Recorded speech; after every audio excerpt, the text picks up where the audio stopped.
অন্ধ হওয়ার পরেও মানে যে ও সবকিছুই একটা জিনিস টার্গেট করতে পারে যে এই জিনিসটা কয় কেজি ওজন হবে।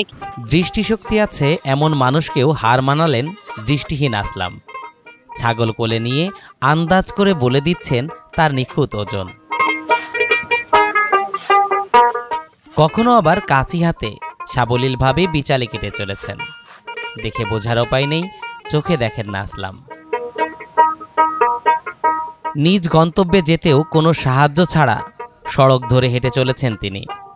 কুষ্টিয়া সদর উপজেলার বটতল শিশিরমাঠ এলাকার আসলামের এমন আন্দাজ শক্তিতে বিস্মিত এলাকাবাসী।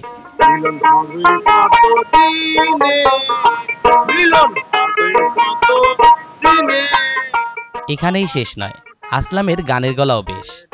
গান গেয়ে এখন বাউল পরিচিতি পেয়েছেন তিনি। এখন তার গান শুনতে ভিড় করেন এলাকার মানুষেরা।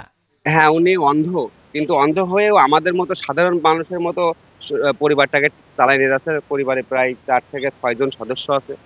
তো উনি ছাগল গরু সবই লালন পালন নিজে করে, ব্যবসা কাজটাও উনি করে। ছাগল গরু পালে কিংবা হচ্ছে গা ওই গরু এখন দু একজনা মানুষের বেচা বিক্রি করলে তার সঙ্গে যে সারি বলছে যে আমি এই গরুটা বেশি দিচ্ছে, হয়তো সে 100 টাকা দিল। জন্ম থেকে চোখে দেখেন না আসলাম। শিশুকাল থেকে মধ্যজীবন যত বড় হয়েছেন বুঝে গিয়েছেন হার মানা নয়, এগিয়ে চলাই জীবন। যে কারণে সব প্রতিবন্ধকতাকে দূরে ঠেলে ফেলতে পেরেছেন আসলাম। তার উপার্জনেই চলছে পুরো সংসার। কেউ যদি কয় যে আমার গরু বিক্রি করা লাগবে, তার রেখে রেখে মানে ব্যাপারে নিয়ে আসি, বিক্রি করে যদি কিছু টাকা পায় ওই টাকা দিয়ে বাজার ঘাট করি, মা বাবার সাথে করে খাই। তাছাড়া আমার ভাই কোনো কর্ম করতে পারে না, ও জন্ম থেকেই অন্ধ।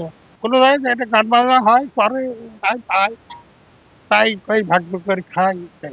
তবে সবচেয়ে উত্তম কাম উনি অন্ধ হয় যে এত কিছু চালাইতে পারে এই সংসারটা, এটাও একটা বড় কিছু। দৃষ্টিশক্তি না থাকলেও মনোবল আর আত্মবিশ্বাসেই জীবনের প্রতিটি চ্যালেঞ্জকে জয় করে চলেছেন আসলাম বাউল। সমাজের পিছিয়ে পড়া মানুষদের জন্য তিনি শুধু একজন সংগ্রামী ব্যক্তিই নয়, বরং একজন চলন্ত অনুপ্রেরণা।